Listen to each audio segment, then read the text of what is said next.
With Mitt Romney, workers are never a priority. This man is about profits. It's not about people. It's not about jobs. My name's Randy Johnson, and I used to work for AMPAD in Marion, Indiana.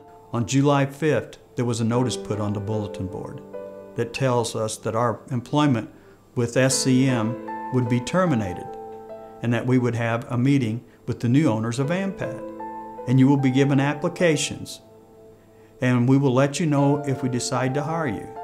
Now you're to leave the premises immediately. And they brought in their security guards in full uniform and walked us out. It was a lot of shock. We no longer had a pension plan. We were trying to figure out how we're going to pay that insurance. Where am I going to get the money? You know, I had to drive home. I lived 28 miles from the plant. You have to go home and tell your spouse. That's one of the longest drives anybody wants to make. To see the kids' faces, you know, that gets you. To see the spouses, they're there beside you. You cannot go through that and not see it. So that's what goes through my mind when I'm thinking about all this and why I keep struggling. Disgruntled, maybe, but watching people hurt that didn't need to be hurt, that's when I get tore up the worst. And it affects me now. People in the town were in shock that this was going on. I think the town's seen it as an attack on the city too. Bain Capital seen the opportunity to purchase AMPAD. They took $5 million out of their own pocket and borrowed $35 million. So that was their investment as a whole, $5 million. The very first year, Bain Capital charged a fee of AMPAD of $2 million. And they did it again the second year, recouping their $5 million pretty quickly doing this. They charged a fee to administrate the purchase of my plant. They charged a fee when they closed my plant then in '95.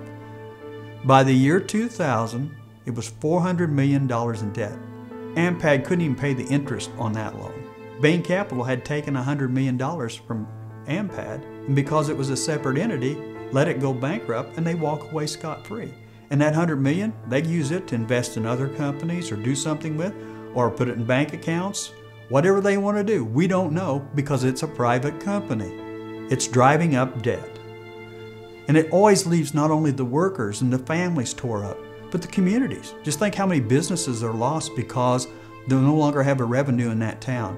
You're driving up the debt on the whole country because now we're putting people over on welfare and unemployment. It's backwards.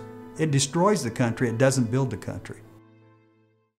We're talking now about two different visions in this election. We've got to bring down the debt. How do we get there?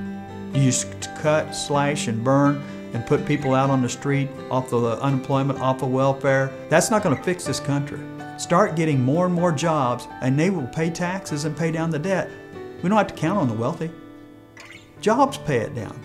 To me, that will change all this, and I think the president gets that. There's no doubt. The president's laid out a specific plan. Mitt Romney says, well, when I get elected, we'll go to Congress and you'll see what it looks like. I don't buy a pig in a poke.